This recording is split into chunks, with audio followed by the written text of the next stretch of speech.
pluralitas. Bhinneka Tunggal Ika. Aku dan kamu merah putih. Indonesia. Aku dan kamu Pancasila.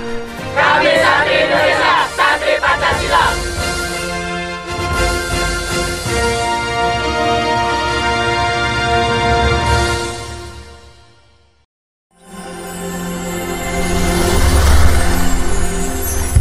Sofyan, Assalamualaikum. Ya, waalaikumsalam warahmatullahi wabarakatuh. Ya, singkat saja Mas Sofyan. Ya, suara saya jelas ya, Pak Jelas. Ansar, ya. Mau nanya Buya, alhamdulillah bisa bertanya langsung malam ini dengan Buya. Saya kagum juga sih sama pemikiran-pemikiran Buya. Maksudnya masih ada gitu pemikiran-pemikiran kiai seperti ini gitu yang sangat makasih. rasa fenomenologinya sangat bagus lah ya.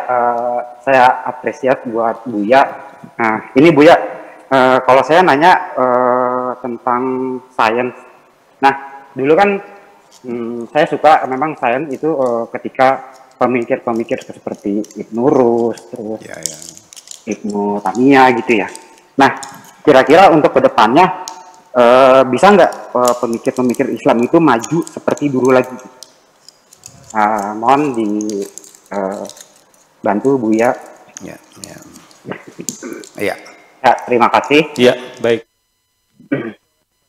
Silakan Bu ya tentang mikir-mikir Islam. Jadi begini, ini orang sekarang banyak membanggakan tokoh-tokoh Islam yang berhasil menyumbangkan pemikiran ilmiah kepada peradaban dunia.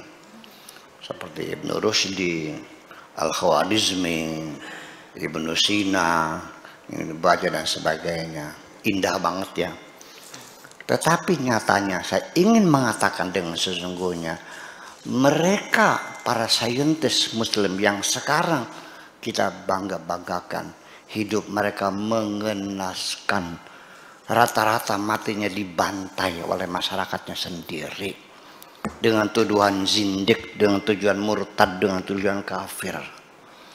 Karena dalam persaingan antara saintis ya dengan ulama yang lainnya, apakah itu teologi, apakah ahli linguistik, apakah ahli hukum dan sebagainya, dalam persaingannya mendekat merapat kepada penguasa, yang menang itu fuqaha, para ahli fikih, sehingga yang lain tersingkir. Dan sampai sekarang fuqaha ketika menghadapi pengetahuan, orang bisa bedah plastik di hidung supaya mancung, pasti mereka kan haram hukumnya. Bayangkan, masa orang pengen nyate ke haram? Iya, orang kepulaan musyrik itu nggak mungkin, karena pemikiran Islam telah di setting ya dengan kekuasaan fuqaha sampai sekarang. Iya, makanya kalau kita dalam beragama Islam selalu berbicara tentang tatanan hukum dan fikih, tetap kita akan bertengkar satu dengan yang lain. Percayalah. Betul nggak? Lah ya itu. Jadi menjadi korban semuanya. Dan pernah saya sampaikan kepada dengan Mas Sabrang ya, putranya Sa'nun tuh, silakan dibuka lagi. Sains dan apa itu, nanti itu sudah saya jelaskan, saya rinci. Banyak ulama-ulama saintis Islam yang dibantai itu. Ya, Ibnu Rushdi, Ibnu Bajjah, Ibnu Sina, Al-Farabi, termasuk Imam Ghazali juga ikut menyerang juga kok. Ibnu Rushdi kan diserang juga oleh Imam Ghazali dengan kitabnya namanya Tahafutul Falasifah itu, kekacauan orang-orang filosof. Iya kan? Ini nyata semacam itu. Jadi sampai apa sih yang namanya ilmiah itu selalu ketika ditarik pada fikih menjadi masalah. Sampai Ajinomoto ya. Ajinomoto kan geger juga. Sampai rokok juga ya. Iya. Itu. Sampai akhirnya ya nggak tahu lah.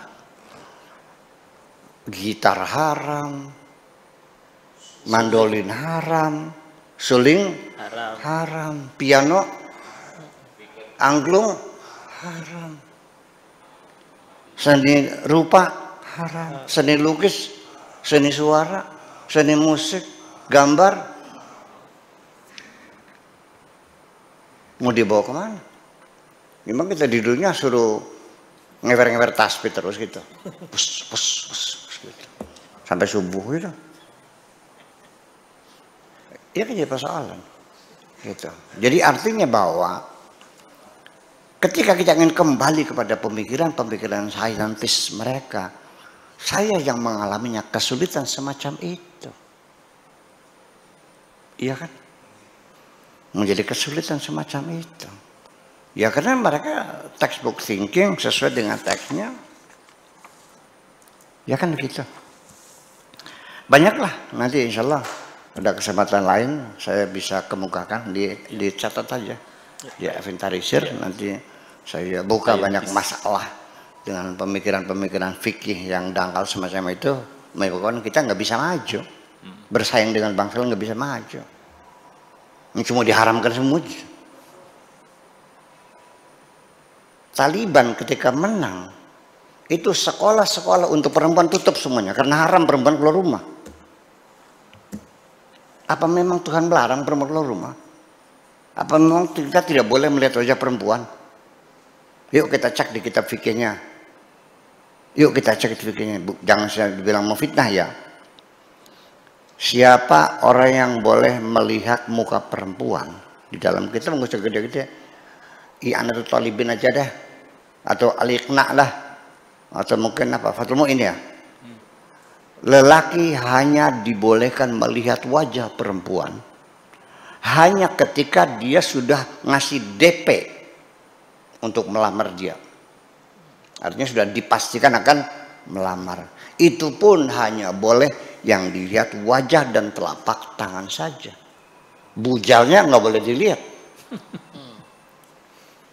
Lehernya nggak boleh, hanya telapak tangan dan mata. Kalau ternyata setelah kawin ada cacat, mas kawin dikembalikan.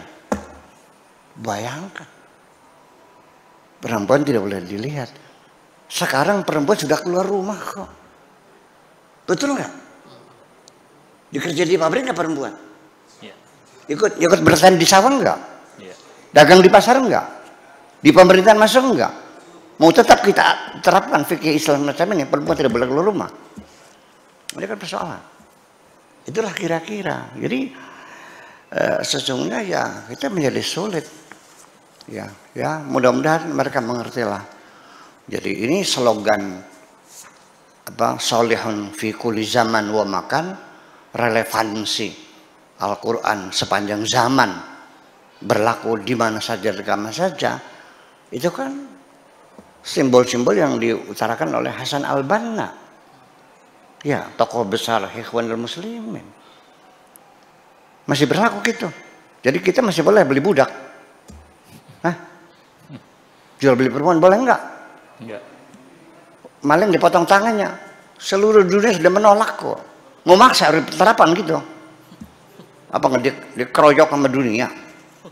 Semua negara-negara Islam di dunia sudah menolak potong tanganku. Iya, itu hanya salah tafsir saja. Bisa direinterpretasikan lagi. Saya nggak masuk akal. Masa Tuhan yang bikin yang bikin tangan, lalu kita yang memotong. Saya kira seperti itu penghujungnya. Jadi ketika Anda bangga dengan sumbangsih, Islam telah memberikan sumbangan peradaban kepada dunia. Oke, dunia barat juga mengakui. Mereka telah mengatakan, seperti Toynbee mengatakan, bahwa Islam itu seperti jembatan emas yang menghubungkan peradaban lama dengan peradaban yang baru. Mereka berterima kasih. Tapi kita umat Islam sendiri nyatanya, para ulama itu selalu, termasuk Imam Bukhari juga, matinya teraniaya juga kok. Iya, ya karena masyarakat digiring oleh fuqaha dengan pemahaman fikih, karena man yuridillahu khairan yufaqihu. Dia seolah-olah kalau pengen benar ya harus lewat fikih. Seperti itulah kira-kira. Tadi sudah kita uraikan dalam apa yang dikatakan Tuhan pada hambanya. Ya kan, jangan kita terburu mengagumi keilmuan. Karena ilmu hanyalah lorong-lorong menuju isimku. Dan isim itu hanyalah lorong-lorong menuju yang punya nama. Terima kasih. Baik.